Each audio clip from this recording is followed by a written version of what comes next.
青城大学美术馆发生的盗窃案，我们已经初步勘查完毕。被盗的这个睡莲是民国的大画家李成一先生的代表作，在上世纪80年代末的时候就被盗走过一次，之后就一直没有下落。直到2001年的时候，一个匿名的收藏家把它捐赠给了博物馆，这才重见天日。下面我说一下勘查的情况。我们对现场发现的这10几组脚印进行了比对，结果大都是来自馆内的工作人员和来参观的学生。咱们现在来回说一下整个事情的经过。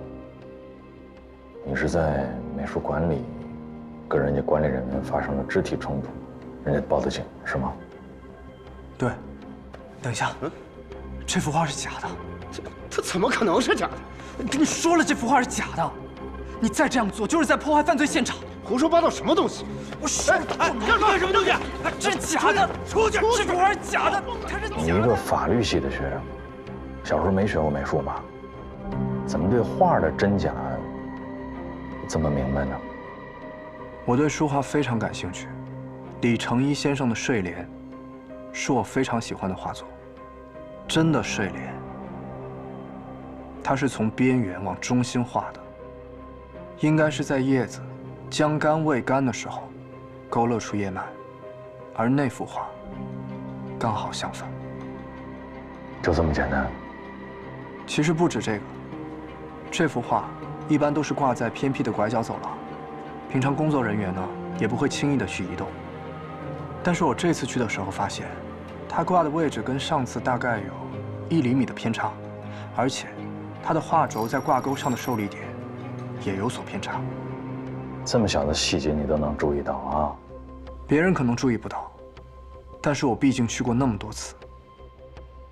睡莲被偷，庄文杰的嫌疑最大。他每天都去看画，一看就是半个小时。而且我去学校调查过，庄文杰确实有问题。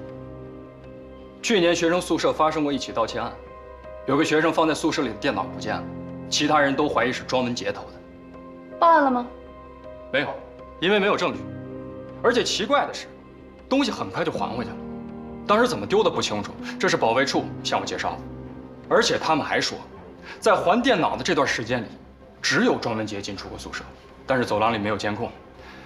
人家自己也不承认偷过东西，再加上还有1年就毕业了，这孩子平时学习成绩挺优秀的，最后也就不了了之了。但也就是因为这件事，他跟宿舍里的人产生了隔阂。昨天晚上凌晨12点到5点之间，你在哪里？昨天晚上，我应该在家里边睡觉呢。家里？你不住宿舍吗？哦，我在外边租了一个房子。中间有没有出去过？没有。谁能证明？家人、女朋友、室友都可以。你提供信息，我们去核实。没有人能证明。我是自己一个人在外边住。我去查了一下庄文杰的档案，这孩子父母双亡，母亲因病去世，父亲意外坠江，活不见人，死不见尸。他父亲的名字叫庄耀白。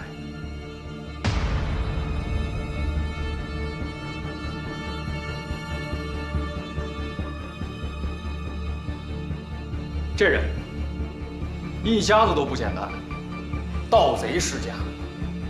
据说庄耀柏的爷爷就是民国大盗，他爹也有盗窃的案底。12年前的洛神案，我查到了资料。2007年6月12日，庄耀柏和同伙丁生火盗取了名画《洛神》。在携画潜逃过程当中，庄耀柏驾驶车辆冲撞沪江公路围栏，连人带车冲入江中，洛神被毁。庄耀柏的尸体虽然没有被发现，但推断应该是已经死亡了。青城市环江区环江公路58公里处，牌照为轻 K97581的非营运小型汽车，在行驶至事故地时失控。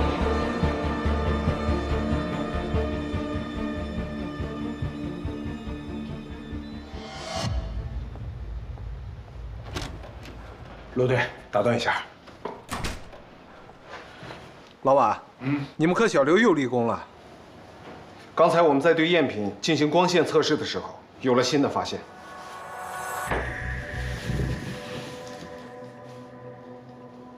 陆队，您看，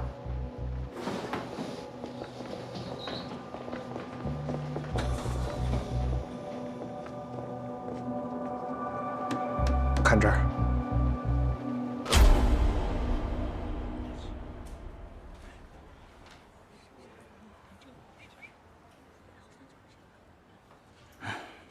我在美术馆又看到警车了，啊，又来了啊！难道画真的被偷了？你说他是怎么看出来的？谁知道呢？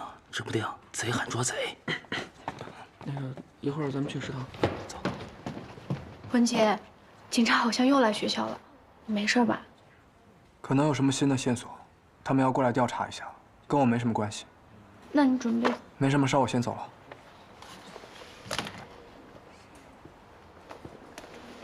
文杰，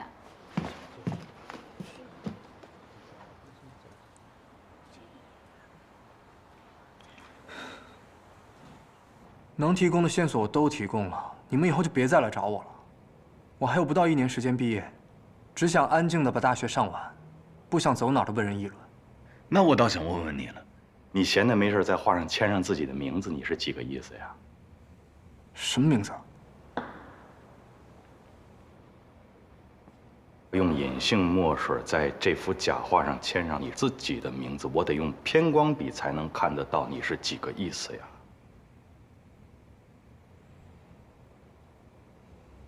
庄文杰，我们之所以现在没有把你带到局里，我是选择在这个地方陪着你聊天，是因为你的笔记我对过了，签名确实很像，但是也确有不同。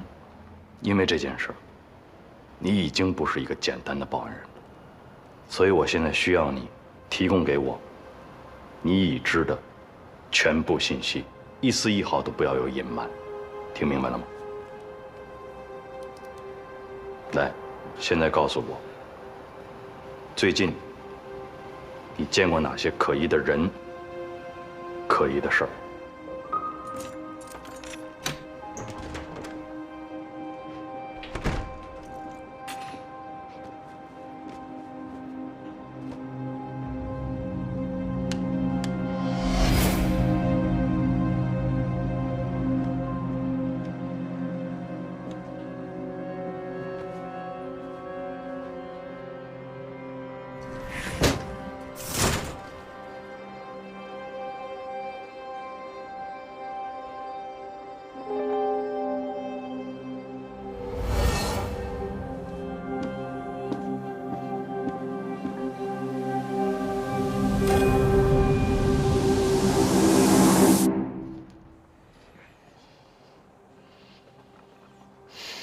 罗警官，我最近没有遇到什么可疑的人，或者可疑的事。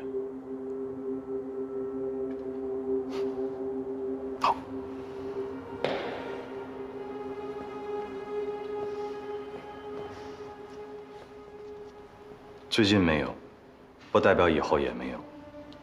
如果有，并且把你牵扯到案子里，他们都是有目的性的，可能不是针对你，但是会不会针对你的家人？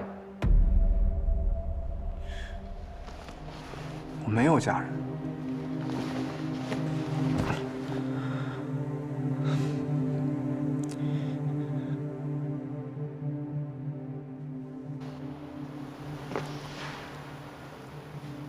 不瞒你说呀，我调了你的档案，对你的家庭背景、成长经历都很清楚。所以呢？所什么以啊？首先，我就没有因为你的家庭背景怀疑你。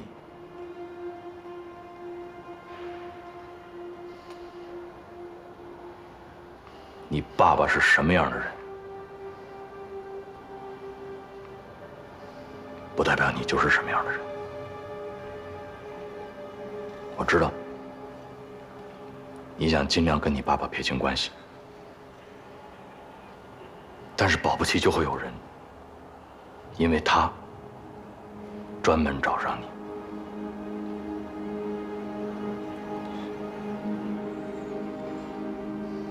没关系，慢慢想，想清楚了随时找我。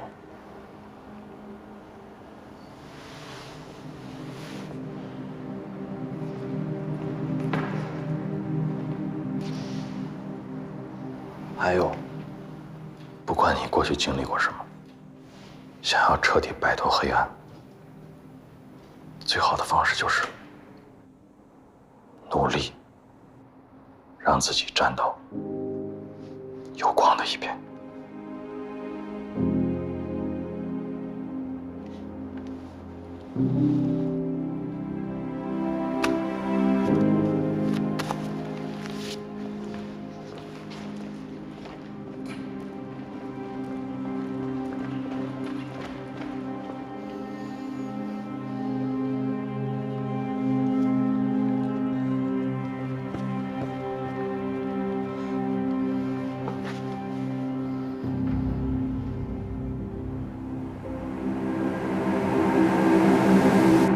咋又这么回来了？我答应上问话吗？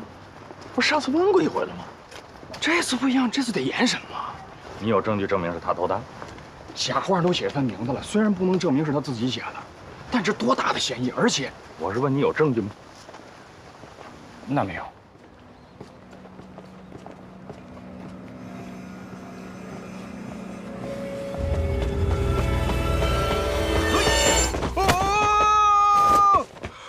胖头孙，每次都这样有意思吗？庄文杰，你背后是不是长眼睛了？怎么每次都被你发现啊？你该减肥了，跑2步就喘，那么大呼吸声我早听见了。失算了。哎，说正事儿，我听说警察把你从美术馆带走了。那今早这事儿我们计算机系可都传遍了啊，好像说什么你偷画。哎，你放心，作为哥们儿，我肯定不会相信这种谣言啊。不是，到底怎么回事？你给我讲讲啊。1句2句的，说不清楚。哎，行，我请客，边吃边说。走。大哥，你是不是疯了？非要趟这滩浑水啊？庄文杰，你们聊啊。你知不知道我有多担心你？今天我听他们都在传说你在美术馆偷了东西，我都跟他们吵起来了。行了，其实不管你们怎么想，对我来说都无所谓。我们在现场的勘查中发现了一些情况。你上次来电台什么时候？经过现场比对，这扇玻璃是最新密封的。不过密封的时间呢，我需要把这个玻璃胶带回队里检测才知道。但是我现在可以肯定，这扇窗户肯定是最近几天被人动过手脚。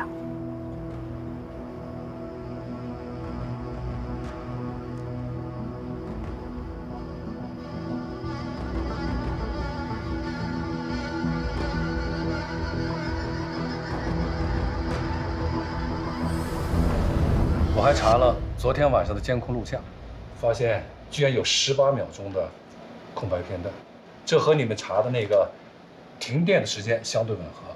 还停过电？大概凌晨3点吧，美术馆停过电。多长时间？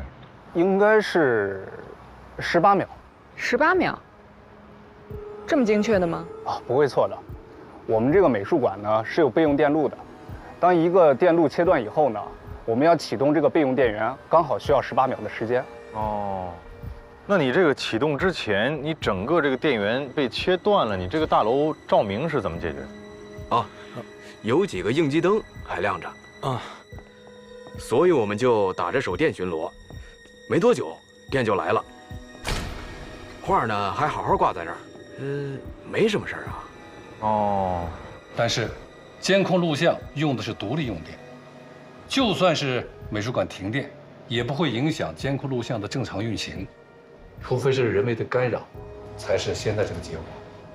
而且系统数据显示，真的是在运行过程当中出现了很多 bug， 才导致这套系统会出现短暂的保护性断闸，而之后呢是启用了所有的备用电源才恢复了供电。18秒偷一幅画，这怎么办呢？这个庄文杰说的盗窃方法，有没有可能是真的？有时候，依靠周密的布置、人手的配合，再加上精巧的工具，即使不用真人接近，一样可以把目标拿到手。准备行动。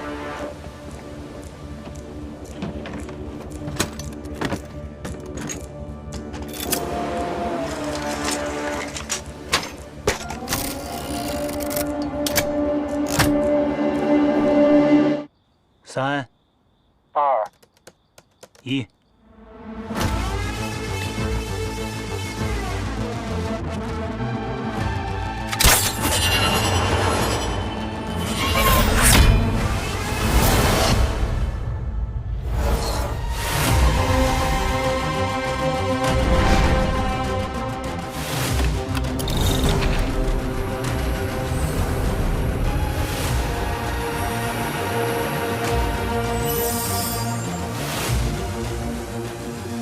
按你这个说法是，他们把假画盖到了真画的上面。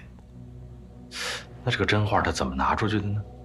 我刚才所说的盗窃行为只实施了一半，重头戏在后边。我听说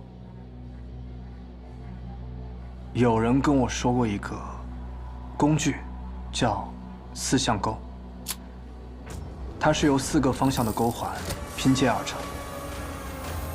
通过机关，任意的去勾取或者放下物品，是专门用于这种类型的盗窃的。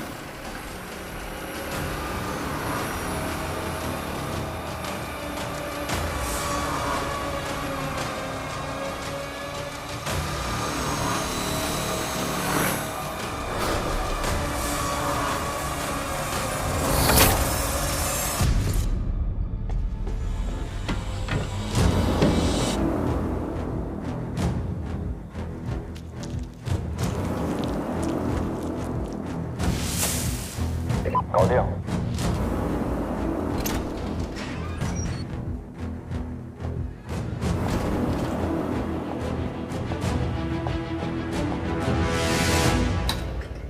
哎，来电了。哎，你刚才有没有听到这边好像有什么动静啊？还是我听错了？好像没什么事儿，走吧。行。去那边再逛一圈。那这个团伙还真是训练有素，而且他们对时间的掌控要非常的精准，每个环节必须卡死点，才能完成你说的这种盗窃方法。如果配合默契，完成这一系列的动作，大概只要20秒。但是我们现在所有谈的都是基于你的个人的一个设想。您说的对，这确实只是个猜测。这4象钩长什么样呢？我也没有见过。哦，对，你是听别人说的，谁说的？小时候我听别人讲的故事。就是个故事。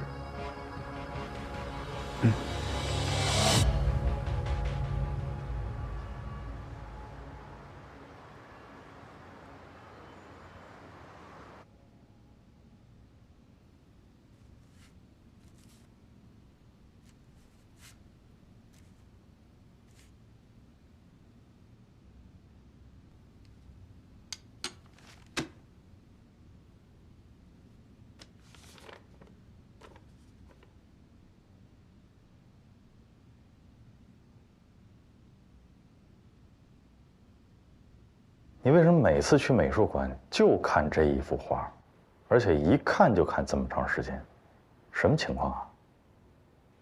我母亲她很早就去世了。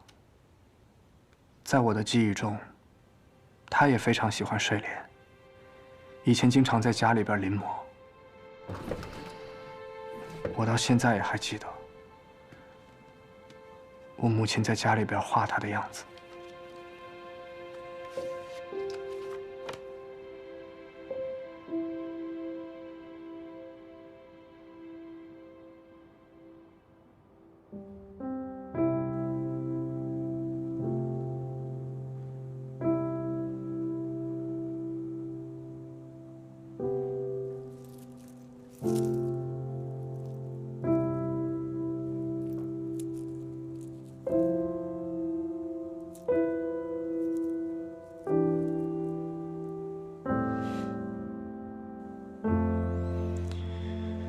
不管你过去经历过什么，想要彻底摆脱黑暗，最好的方式就是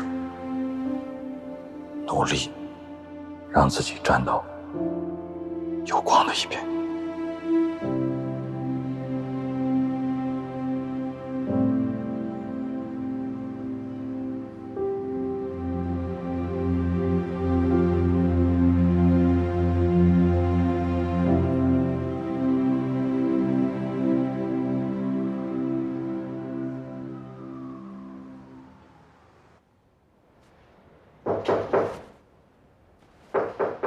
谁啊？进来。罗顿，怎么回事？怎么又睡在沙发上？赵局不说嘛，回宿舍睡去。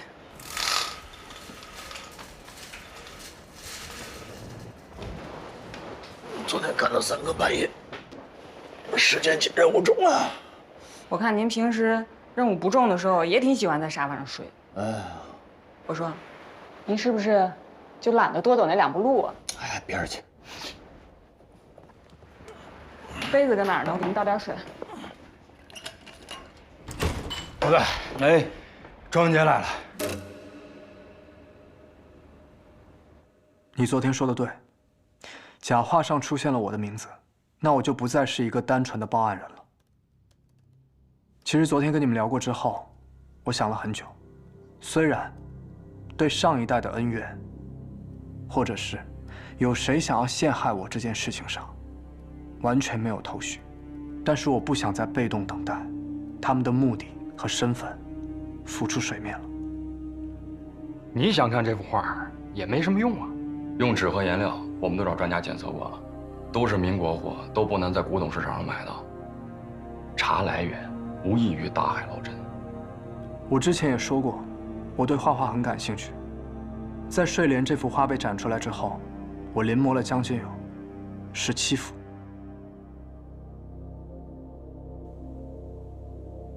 然后呢？我在网上也搜集到一些对李成一先生画作很欣赏的画师，他们在临摹之后呢，都会交流一些心得和技巧。我发现经验不同、师承不同的画师，对于用料、颜料，还有笔法，都有着不同的见解。所以我在想，如果今天我能够仔细的去看一看这幅赝品，是不是就能勾勒出那幅赝品背后画师的大概信息？你这说的这有的没的，你这就是故弄玄虚。罗队，他这是又丢烟雾弹，这影响咱的判断。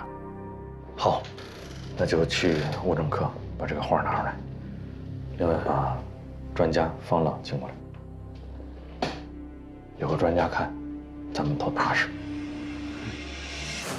方老师，我在网上查过了，有些仿作的画师呢，他会用到投影法，就是说利用投影仪将原作投射在宣纸上，照着这个图像去完全的复制它。投影仪，那不会有色差吗？有，这也是我所疑惑的。按道理来说，投影仪的投影会有严重的色差，但是这幅画它的色彩跟原作对比，简直可以说是以假乱真。我以前啊见过一个例子，根本就不是画师手工临出来的，那是用高科技的油墨印刷的，印的。喂，干什么呢？靠那么近？不是，我就是看看这宣纸有没有油墨反光。你看得懂什么？人家方老师在。方老师，方老师，哎，您请。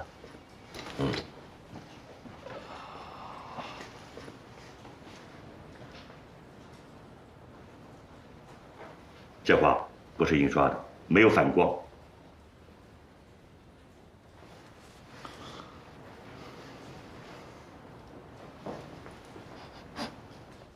怎么了？这画面上有一股特别的味道，不是油墨味吗？不是，什么味儿？是许康草，是一种植物颜料，可以提取花青。以前啊，喇嘛绘制这个唐卡的时候，经常用到它，以提升这个画面的丰富和这个立体感。我拦您一句啊，真迹就是原作呀，也有这个味儿吗？以前我看过展出啊，绝对没有这个味。那您觉得现在什么人还会用许康草来画画呢？哦，这个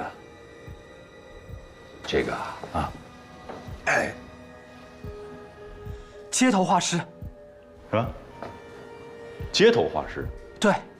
街头画师为什么要用许康草啊？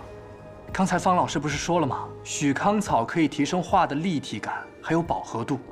很多街头画师为了让顾客满意自己的肖像画，就会在颜料里边加入许康草这种材料，而且他们可以通过这种用传统手法画画的方式来宣传自己，给自己的生意搞点噱头。所以我认为，这幅画十有八九是街头画师画的。你先别闹，等会儿，这个当着方老师面，你别给我丢人啊！咱们这是赝品也好，真迹也罢，那毕竟是中国画。你街头画师画的什么？是素描，是水彩。罗警官，您还不够了解那帮街头画师，他们一个个都是卧虎藏龙，您不知道他们以前是学什么的，是干什么的。况且这幅画的笔法和街头画师特别的像。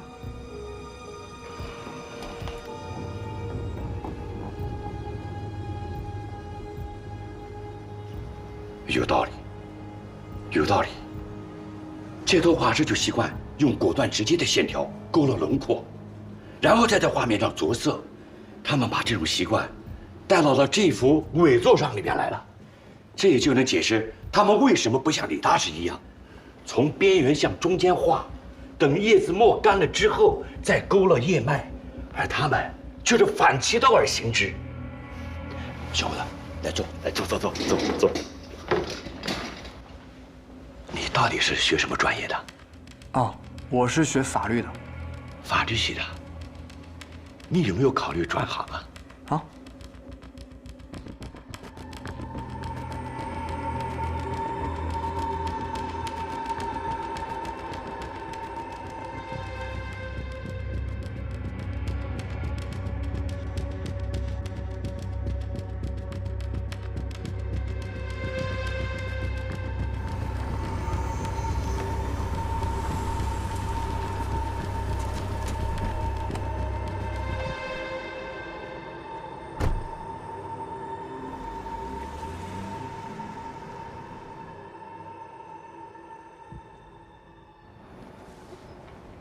花小姐，哎，我这有便宜有贵的，啊，便宜的15，贵的60，便宜的就行。便宜的黑白的，那就贵的吧。我年纪轻轻画什么黑白的呀？主要您给我画帅点。帅的你得先给钱，我怕一会儿画完你说不帅，耍赖不给钱怎么办？啊，对自己太没自信了。你对自个儿太自信了，你。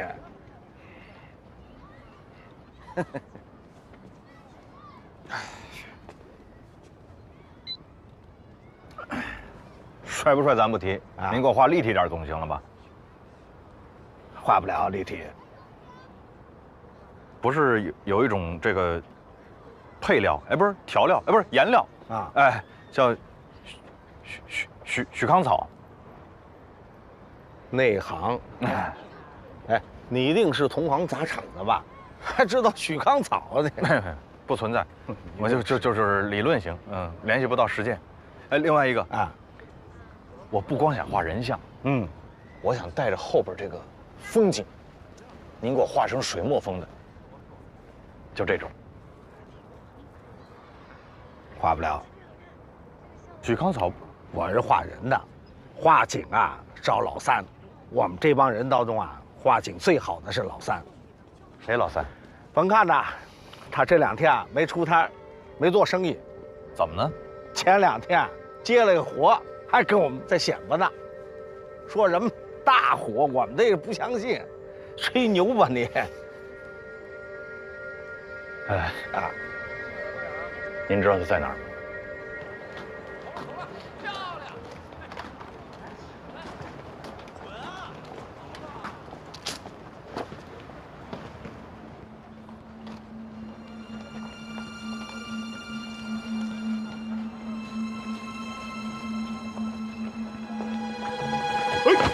终于让我袭击成功了！哎，你小子有风头警惕的时候。一边去，一边去。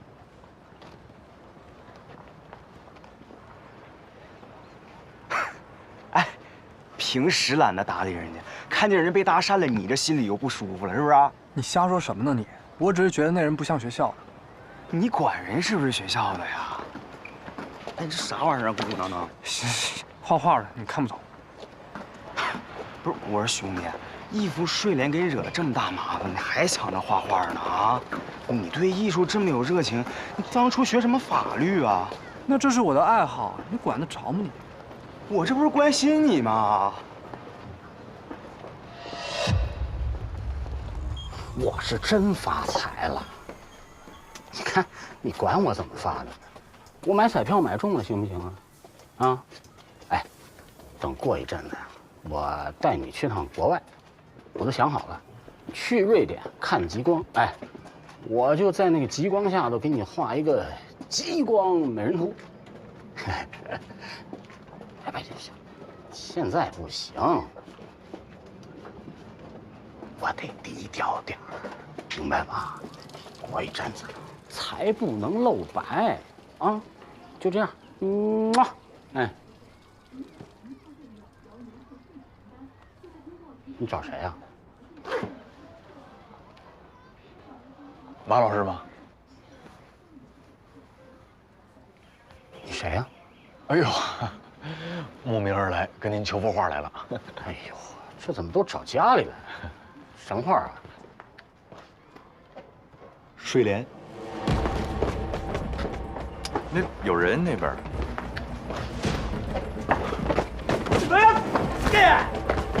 哎，老实点，跟我们走一趟。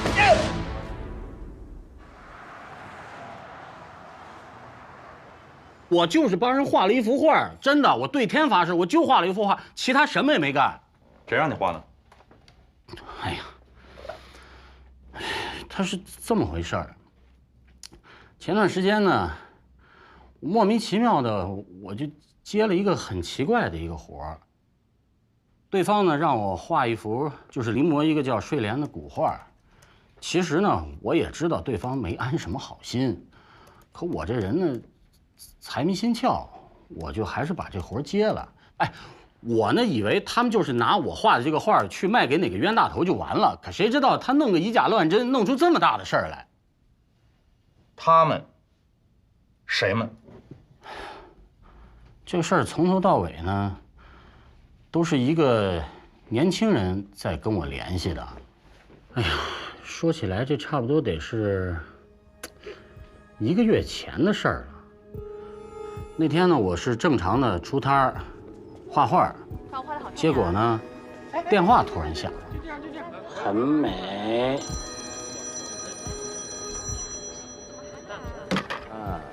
啊，别动，别动，别动啊！啊。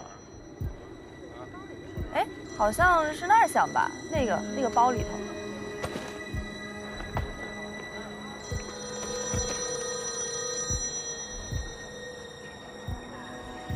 电话里这个人呢，说有一笔大生意要照顾我，就让我给他临摹一幅画。其实啊，我之前也接过类似的黑活，可是像这次这么玄乎的这么个情况，我第一次碰见。怎么了？玄乎啊？怎么个玄乎法？哎，怎么说呢？就是感觉神出鬼没的。那你这找我干活，你得先付定金呐。没问题。啊，那地点呢？我们在哪儿见面？不用见面，东西已经给你了，就在。哎呀，你开什么玩笑？我屁股。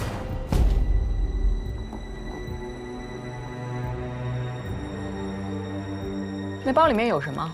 包里头就是一摞子现金，然后呢就是做卷轴用的东西，天地杆、生宣、石蜡，还有4尺长的那么一段的蜀锦，都是些民国的老东西。可是这些东西你拿到手之后，他跟你说什么？他说呀，那钱呢是定金，等画交了之后呢，还有另外的一半。他还说呢，特别相信我的临摹的技术。完了，哦，他还有一个特殊的要求。您有什么要求，您尽管提啊，尽管提，